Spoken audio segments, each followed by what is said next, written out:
certainly appreciate everybody that's here today, and it's certainly with a heavy heart that we're having this press conference. It's, the championship is the highlight of our season. It's a highlight of our student-athlete seasons and our coaches, and being there at Barclays and in Brooklyn is something that we all love. And it was a very difficult decision. You can probably hear that in my voice. I'm appreciative that Thorr Bjorn is there as chair of our athletic director, and we have both of our coaches who were just ready to tip it up with their student athletes. We're in very uncertain times and very challenging times. And the situation that has developed, especially so rapidly with the information and news that we've been receiving from all of our advisory boards and experts across the country regarding the coronavirus, made this a decision that was really one that we had to make. The welfare and the very precautionary decision making to protect our student athletes, all of our support staff, our coaches, our administrators, and the public and family members is something that I think everybody across the country is doing right now. I think we're addressing this virus in the most serious way, in a very respectful way, in a very challenging way.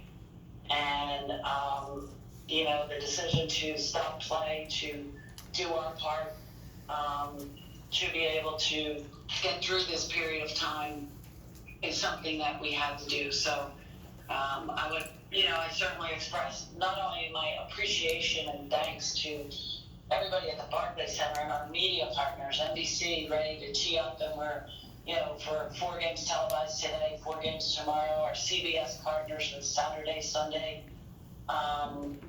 It's a, very difficult to have such a change in scheduling at this point in time. However, I can honestly say that every executive with every one of those organizations has been unbelievably supportive and cooperative, and I can't thank our partners enough. And certainly our athletic directors and President's Council have been engaged in this conversation, not only back on their campuses, but with what we're doing at the championship. So I will hold it up there, and certainly at the appropriate time be ready to answer any questions. Yeah, on behalf of the athletic directors, certainly want to thank our friends at the Barclays Center and all our media partners, and I also want to thank my colleagues, the athletic directors of all the other institutions, as well as the President's Council. As the Commissioner said, this has been a very quick process, a very quick discussion, because things are changing so rapidly. But at the end of the day, without exception, the benefit and the health and safety of our student athletes, fans, coaches, family members is the most critically important aspect of our jobs.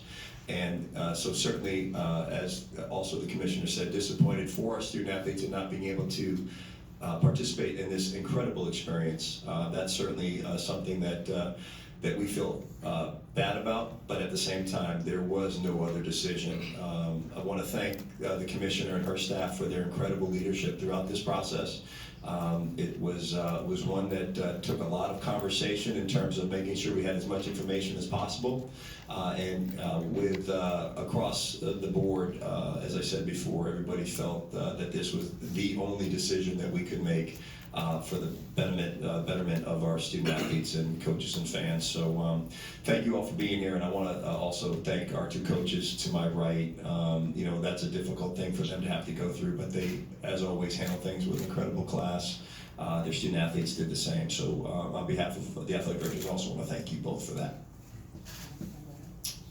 Yeah, I think this is, I told our team after, when we got in the locker room after the floor was cleared, that 10 years from now, they're going to remember exactly where they were when this happened.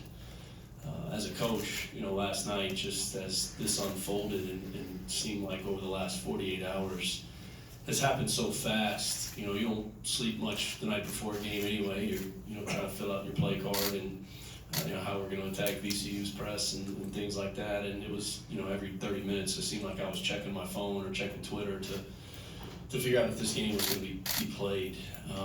We fully respect Bernadette and the Atlantic 10's decision, and throughout this entire process, they've made sure that our student athletes are at the front, and their well-being is the most important thing. Our guys are disappointed that they wanted to play. There's nothing like playing in the tournament in the Barclays and being here last year, and is a great venue, and there's nothing like tournament time. But we fully respect the league's decision, and again, give Bernadette and her entire staff and all the athletic directors a tremendous amount of credit in how they handled this, because I know it was moving fast, and there was a lot of decisions that had to be made very, very fast, but keeping our student athletes at the forefront of everything and making sure their well-being is the most important thing. We have a tremendous amount of respect for that. Yeah, I mean, 2 minutes left in the warm-up, you're on the court, you got your game face on, you're locked in, and then no game, and it's surreal, it really is. But you know, the reality of it is, I've been coaching for a while, and as you continue to get older and you have a family, you realize that as a coach you want to win every game, but your responsibility is to keep your players healthy, safe, and have wellness. And with the great leadership in our league, Commissioner McGlade, our presidents, our great athletic directors, it's a decision that had to be made. Our job is to make sure we keep our players healthy, safe, and they have wellness, and that's what we had to do. So it was surreal, but it's tough to talk to your guys afterwards. But like Matt said, down the road they'll remember this, and they'll see the importance of the decision, and that it was the right one. And I'm really glad the great leadership in our conference made this decision, because it was the right one. All right, we'll go to your questions now. We still have the commissioner on the line. Question right here in the front. We can make room for the mic holder, please. Thank you. Go ahead, sir. Hi, Thorr. Last night, the league announced that the games were going to go on without fans. Obviously, you made this decision today. Can you just kind of take us through the timeline on how you got to this point? Sure. Great question. Last night as a group, we had this conversation, and then as everybody knows, the way this virus has been the story behind it has certainly been getting bigger and bigger, more information getting out there, more restrictions on campuses, more restrictions in communities, and so I think this morning we actually met. We had a pre-scheduled meeting to discuss some other A-10 business, and spent our time really focusing on this particular decision. And there was a lot of good dialogue, and really at the end of the day, about a half hour after that meeting was over, some additional conversation took place, and after conversation with the commissioner, felt that this was the right decision. As Mike said, it would have been nice to maybe make it a little bit, you always hate to pull people off the court, but really at the end of the day, I think we were trying to see if we could get the games off. But really, I think the right decision was made, even in the last hour to pull the tournament, or to pull the plug on the tournament, for lack of a better description. So, certainly a lot of conversations, but the thing that was most impressive to me, starting at 7 o'clock yesterday morning, were just conversations about where we were as a league and what we thought made sense. And I think we adjusted very quickly to each new piece of information that came our way. Gentleman in the back. Thorr, given the crazy stuff that happened in the NBA last night, to your knowledge, has any A-10 team or personnel member tested positive for coronavirus? Certainly not to my knowledge, but I would have to defer to maybe the conference office, but I'm not aware of anybody. Got a question in the front, on the side of the gentleman in the gray shirt. Thorr, you mentioned student athletes having power, and some of them voiced displeasure of the games even being played before the cancellation. How much did you take what they were saying, or were you aware of what they were saying as part of making this decision? I was not aware.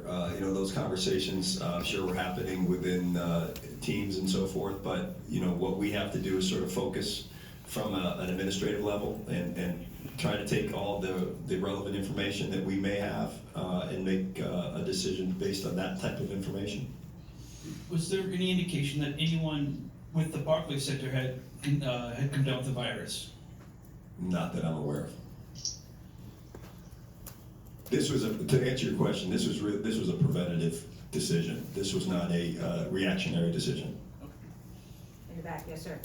For both Mike and Matt, the conversation that you had to have with your players, especially your seniors. This is not the way anybody wants to end a season, but could you just give us a little bit about what you tried to tell those student athletes whose careers may have ended out there? Yeah, you know, we our senior class is a little unorthodox. Our lone scholarship player is the Jerry Baptiste. He's been dealing with a knee injury and wasn't going to play today. And our other two guys were walk-ons. So, you know, for me, it was really more the message of, you know, this is unique, this is unprecedented, and your health is the most important thing. And we talked about getting home to our families safely, and our family's health being the most important thing. And you know, obviously for our program, I think that everyone can feel the trajectory of our program is shifting in a very, very positive direction. I talked about that with those guys, and you kind of go into your year end, you know, as the year ends, what you say to your guys, and that's what we do.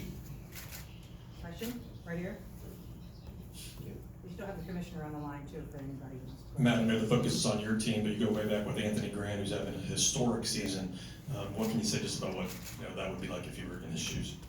I think knowing Coach Grant, his character, his class, I think that he's every bit as supportive of the decision as anyone, his players, his family, their health being the most important thing. But obviously, you know, the job that he's done this year has been unbelievable, and it can't be easy for him to walk into that locker room and tell his players that the championship's not being played, and who knows what the NCAA decides to do, but that can't be easy. But knowing Anthony, knowing his class, knowing his character, he'll handle it the right way. Yes, sir, on the right. I had a question for the commissioner. Could you update us on what's going on your end in the selection committee, and also how tough it is to not be here while this is going down, and how you're able to give input? Bernie, could you hear that? Yeah, repeat it. Question from Michael Phillips, the Richmond Times-Dispatch, about the conversation in the room, the committee, and how tough it is for you not to be here on site as this is happening.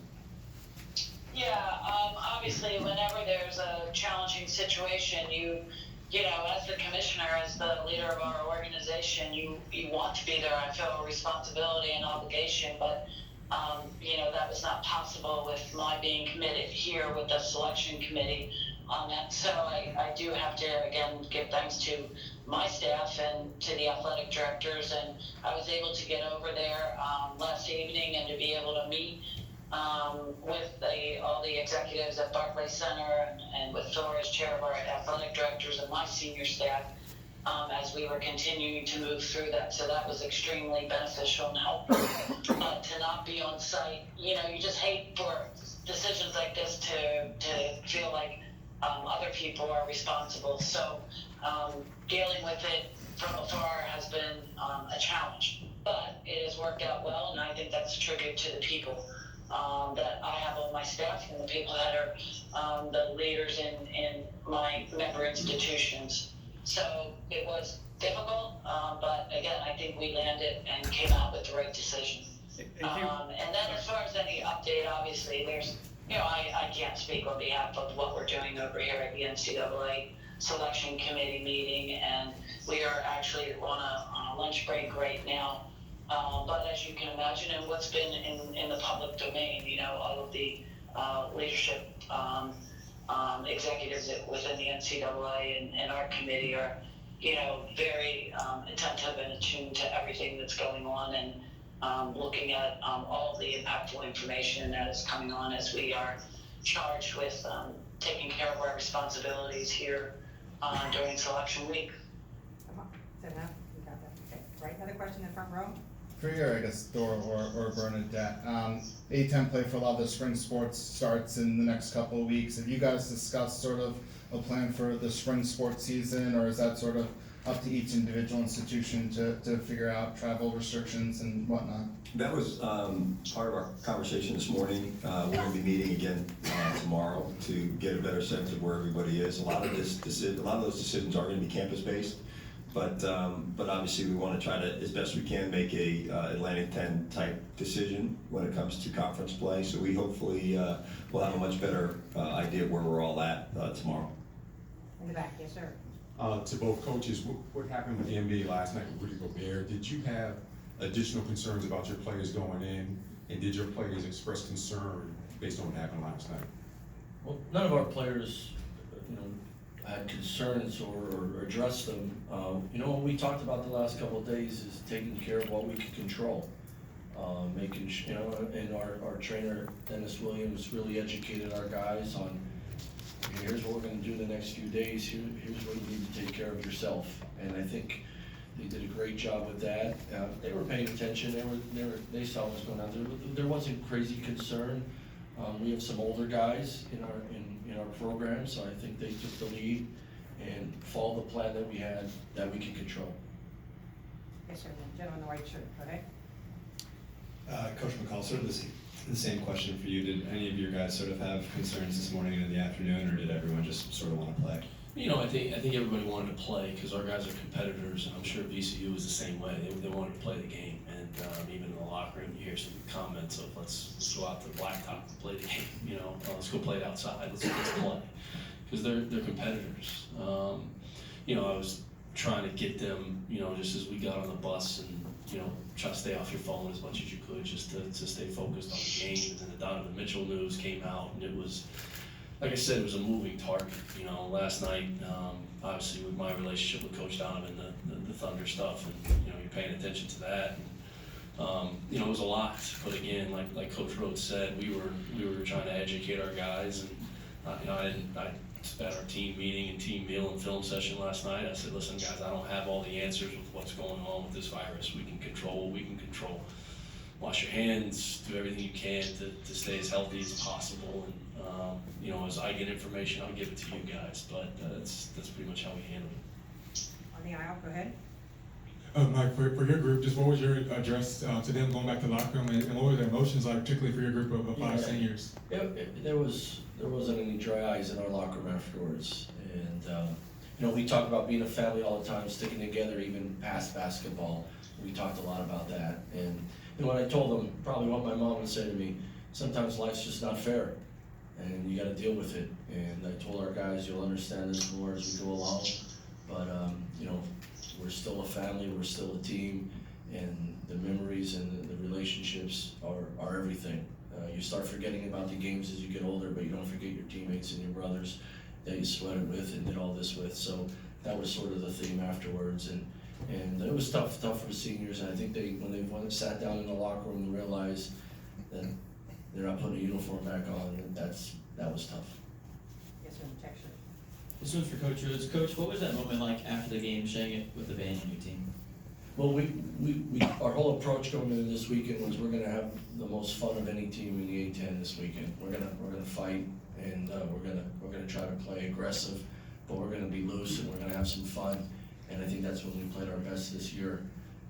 So we were gonna take that approach. When it was canceled, you saw some of that from our guys, and we talk about appreciation all the time in our program. We're very fortunate to be in this great league, to play at Barclays. Come on, all this great stuff for 18 to 22-year-olds, and at the end there, I think the guys just let it go a little bit and showed appreciation to the fans we had there and the band. We have the best band in the country, and we just want to say thank you. Go ahead. Yes, sir, go ahead. Thorr, you were saying that you were trying to still get the game off and you didn't want to pull anybody off of the court. What circumstances would have happened that would have allowed that to happen for them to start play today? It's really hard to answer that question. It's a good, it's one of those things just in conversation this morning, we were trying to determine when do you make that call. It was decided that we make it at the quickest time in which we felt the decision needed to be made. And when I was on the phone with Commissioner McGlade about 11:45, and she was filling me in on some of the conversations that she had been made aware of. And we had already had a conversation with all the ADs this morning about 9:30. We knew we had a solid plan in place and felt like that was the right time. So that, what would have made the difference in terms of allowing it to continue, I'm not really sure I can answer that. I just think that, with all my colleagues and through the conference office, we felt very confident that we put together a solid plan to pull the teams off if and when we felt it was necessary, deemed warranted, and we felt like that was the time. Yes, sir, Brian. For Thorr and Bernadette, you spoke earlier about having meetings, I guess last night. Was there any consideration last night about canceling the tournament? Not as of last night, no. You know, I think we were all, well, I'll let Bernie certainly discuss that too, but, you know, from our perspective, we knew that it could happen. We didn't feel like we had the information necessary to make that decision at that time. But we certainly got together knowing this morning that we were gonna be getting together and knowing that this was gonna be a very fluid situation, that we were gonna be prepared to really identify and evaluate information that became available to us. You know, last night I guess we all thought it could end up happening. We were preparing for it, but we were hoping it wouldn't have to come to this. Commissioner, the question was there discussion last night about canceling the tournament? Yeah, I think that Thor answered it well. We knew it was a very real possibility, but, you know, going through everything in a very methodical, careful way, we, you know, were, you know, trying to, you know, hope against hope that we would be able to finish the championship and wouldn't have to stop the actual games. But unfortunately, that didn't come to be as we got into today. I've got time for a couple more questions. Are there? Anybody else? Got a gentleman right here on the side.